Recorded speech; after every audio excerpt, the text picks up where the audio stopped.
Really the BJP government is shameful government అని అనిపిస్తుంది నాకు ఇప్పుడు.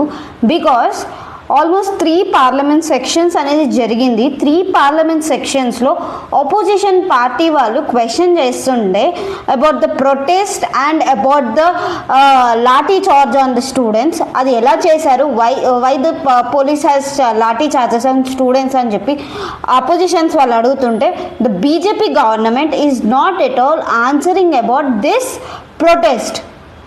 వాళ్ళు ఈ ప్రొటెస్ట్ గురించి ఏం మాట్లాడదలుచుకోలేదంటే they doesn't want to give any answer to the protest.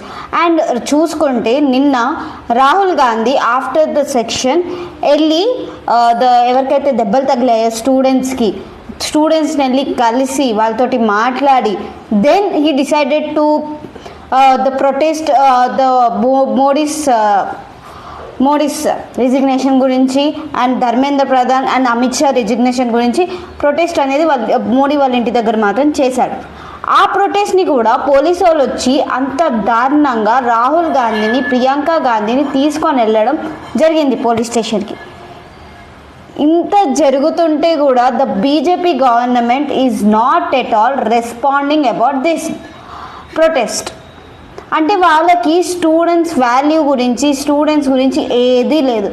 And ఎక్కడ నాకు బాధాకరంగా అనిపించిందంటే about the court, the high court, అక్కడ the chief justice the advocate protest విషయము అండ్ ద లాఠీ చార్జ్ గురించి అడిగితే అసలు దీని గురించి మాట్లాడకండి, దీనికి మనకి సంబంధం లేదు అన్నట్టు మాట్లాడాడు.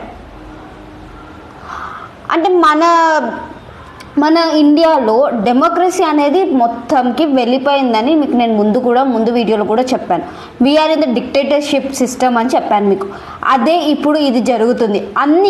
అన్ని సిస్టమ్స్, అక్కడ పోలీస్ కానీ, ఇక్కడ చూసుకుంటే కోర్ట్స్ కానీ, అందరూ which is the government is a వాళ్ళనే వింటున్నారు.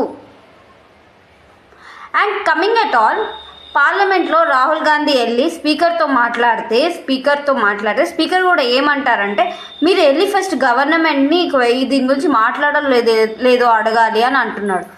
Is this way the democratic country is? This is totally shameful మనకి.